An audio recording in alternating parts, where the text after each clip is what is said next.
আসসালামু আলাইকুম, আমি কাজী তাসাদ্দুক ইসলাম এমএস এক্সেল টিউটোরিয়ালে স্বাগতম। আজকের ভিডিওতে আমি দেখাবো কিভাবে কলাম ইনসার্ট করতে হয়। চলুন শুরু করা যাক।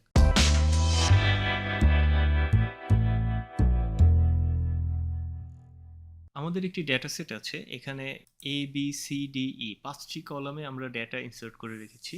এখন আমি এখানে কলাম ইনসার্ট করতে চাই। মনে রাখতে হবে, কলাম যখনই আপনি ইনসার্ট করবেন সেটা আপনার সিলেক্টেড কলামের বাম পাশে নতুন কলাম তৈরি হবে। কলাম কখনোই আপনার সিলেক্টেড কলামের ডান পাশে তৈরি হবে না। এখন চলুন আমরা কয়েকটি পদ্ধতি দেখি নতুন কলাম ইনসার্ট করার। প্রথম এবং সবচেয়ে সহজ পদ্ধতি হচ্ছে, আপনি যেখানে কলাম ইনসার্ট করতে চান তার পরবর্তী যে কোনো একটি কলাম সিলেক্ট করবেন। আমি এখানে কলাম সি তে নতুন একটি কলাম অ্যাড করতে চাচ্ছি, তাহলে আমি কলাম সি কে সিলেক্ট করব। কিভাবে? সি এর উপরে মাউস হোভার করলে আমাদের কার্সরটা চেঞ্জ হবে। এখানে যদি আমি ক্লিক করি, আমাদের কলাম সি সিলেক্ট হয়ে গেল। এখন আমি এখানে রাইট ক্লিক করে ইনসার্টে ক্লিক করলে নতুন কলাম তৈরি হবে। আবার আমি যদি কলাম সি কে সিলেক্ট করি, হোম ট্যাবের সেল গ্রুপিংসের মধ্যে ইনসার্ট ড্রপডাউনে যদি আমি ক্লিক করি, এখানে একটি অপশন আছে ইনসার্ট শীট কলাম। এখানে ক্লিক করলে নতুন একটি কলাম তৈরি হবে। আবার যদি আপনি কিবোর্ড শর্টকাটের মাধ্যমে কলাম ইনসার্ট করতে চান, সেক্ষেত্রে আপনার নির্দিষ্ট কলামটি আবার সিলেক্ট করে নিতে হবে। এবার যদি আপনি কিবোর্ডে কন্ট্রোল প্লাস আপনার নাম প্যাড থেকে প্লাস চিহ্নটা অ্যাড করেন, তাহলে একটি কলাম ইনসার্ট হয়ে যাবে। মনে রাখতে হবে, এই প্লাস সাইনটা অবশ্যই আপনার নাম প্যাড থেকে প্রেস করতে হবে। আপনার কিবোর্ডে যদি নাম প্যাড না থাকে, সেক্ষেত্রে এই কিবোর্ড অপশন কাজ করবে না। যদি নাম প্যাড না থাকে, তাহলে আমাদের একটি সেকেন্ডারি কিবোর্ড অপশন আছে বা কিবোর্ড শর্টকাট আছে। চলুন সেটা দেখা যাক।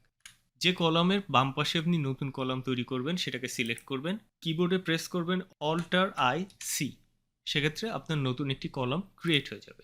এখন যদি আপনি মাল্টিপল কলাম ক্রিয়েট করতে চান, সাপোজ আমি বি এবং সি কলামকে সিলেক্ট করলাম, এটা একের অধিক কলাম আমি একসঙ্গে সিলেক্ট করে নিয়েছি। এখন যদি আমি রাইট ক্লিক করি, সেখান থেকে ইনসার্ট করতে পারি, বা আমি যতগুলো পদ্ধতি দেখিয়েছি সবগুলো পদ্ধতির মাধ্যমে আপনি এটা করতে পারেন।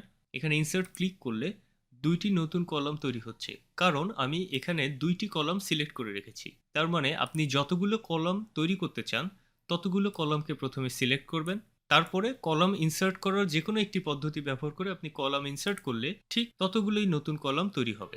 এখন কলাম তৈরি করার একটা স্পেশাল ট্রিক আপনাদের শেখাবো। সাপোজ আমরা বি সি ডি তিনটি কলাম সিলেক্ট করব এবং একটি কলাম পর পর আমরা নতুন কলাম তৈরি করব। সেক্ষেত্রে আপনি কলাম বিটাকে আগে সিলেক্ট করবেন, কিবোর্ডে কন্ট্রোল প্রেস করে কলাম সিতে ক্লিক করবেন, ডিতে ক্লিক করবেন। এবার কন্ট্রোলটাকে আমরা ছেড়ে দেব। তার মানে যখনই আমি কন্ট্রোল প্রেস করে কোনো সিলেক্ট করি, সেক্ষেত্রে আমরা প্রত্যেকটা সিলেকশন আলাদা আলাদাভাবে পূর্ববর্তী সিলেকশনের সাথে অ্যাড হয়। আমি একটা ভিডিও এর আগে করেছিলাম সেল সিলেকশনের উপরে, সেখানে সিলেকশনের উপরে আমি বিস্তারিত বলেছি, আপনি সেখান থেকে দেখে নিতে পারেন। এখানে মূল ভিত্তি যেটা হচ্ছে, আপনাকে অবশ্যই কন্ট্রোল প্রেস করে সিলেক্ট করতে হবে। আমি কন্ট্রোল প্রেস করে তিনটি কলাম সিলেক্ট করলাম। যদি আমি কন্ট্রোল প্রেস না করে এই তিনটি কলাম সিলেক্ট করে নতুন কলাম ইনসার্ট করি, তাহলে তিনটি নতুন কলাম ইনসার্ট হবে একসাথে। যেহেতু আমি এখানে কন্ট্রোল প্রেস করে আলাদা আলাদা করে তিনটি কলাম সিলেক্ট করেছি, এখন যদি আমি রাইট ক্লিক করি এবং ইনসার্ট ক্লিক করি, তিনটি কলাম তৈরি হবে, কিন্তু প্রত্যেকটাই একটা কলাম গ্যাপ দিয়ে তারপরে নতুন কলাম তৈরি হবে।